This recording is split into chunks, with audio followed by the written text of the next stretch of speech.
This clip is brought to you by SaveWithConrad.com.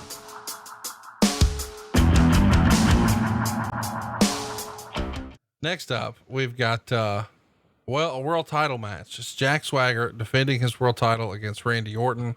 Swagger from the SmackDown brand was scheduled to face Raw wrestler Randy Orton here, and then Swagger wins the Money in the Bank ladder match at WrestleMania and earned a contract for a guaranteed championship match.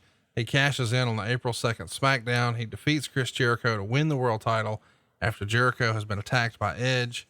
After a number one contenders match between Jericho and Edge ends in a double countout, the guest host of Raw, David Hasselhoff, announced that Swagger would face Randy Orton, who had beaten Swagger on 2 occasions in an Extreme Rules match. So here we are, Extreme Rules for the world title, thanks to David Hasselhoff. That's a real sentence.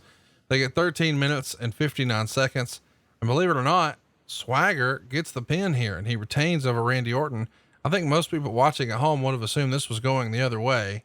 They got 2 3/4 stars in the Observer. What'd you think?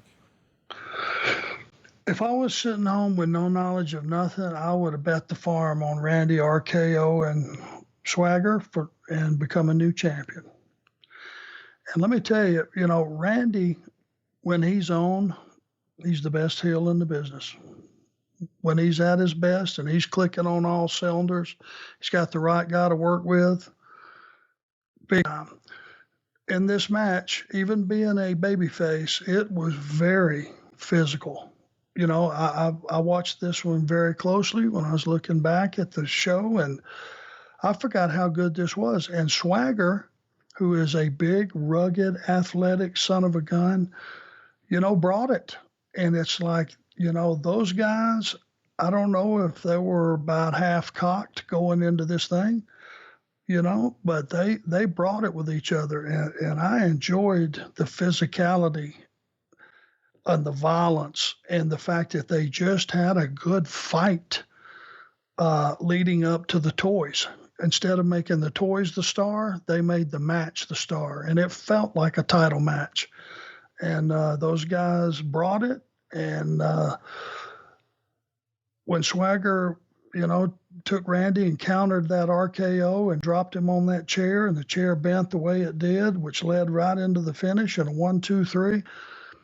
I think Swagger got over, and I think Randy did a great job of getting him over. It was a very good match and very good for the show.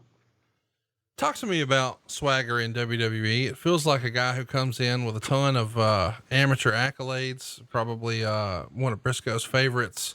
And he's got the size that I would think Vince McMahon would be all about. And then for whatever reason, even after a couple of different sort of changes in personality and the whole We the People thing, it just never really clicked with WWE. Do you think Vince was a big proponent of his early push and then lost confidence in him, or was he just willing to try things? Why don't you think Swagger had a bigger run or a more sustained run in WWE? I think he was a victim of when they put him with Dutch and they did the We the People, which got over. Yeah. And let me tell you, backing up right after Swagger became the champion, I remember, I don't know what town, but he tried to do a promo and the audience was so loud, shutting him down. He never got to say a word, I don't think, but it was real heat and it was extreme heat. And they put him with Dutch, and I think that was portrayed as being too Southern. And almost to the point of maybe even being racist. Wow. Now, this is just perception. It wasn't a reality, but it was a perception.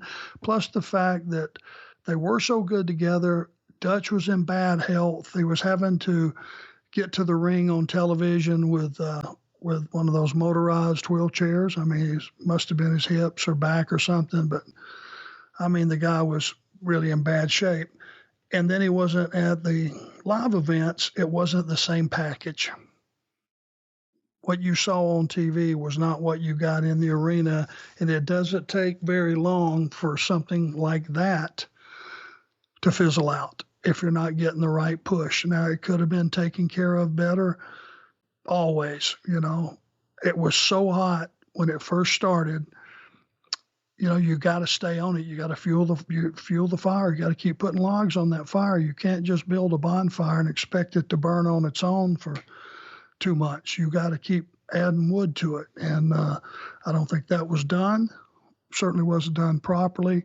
And they just missed a chance because Swagger was red hot at one time. Hey, it's Conrad Thompson. Thanks for checking out the podcast here on YouTube. Be sure to hit the subscribe button and the notifications bell so you get a notice anytime we upload some new content. And go save yourself some money right now. If you're in a 30-year loan or you have credit card debt, it's not a matter of if I can save you money. It's a matter of how much. Find out right now for free at SaveWithConrad.com.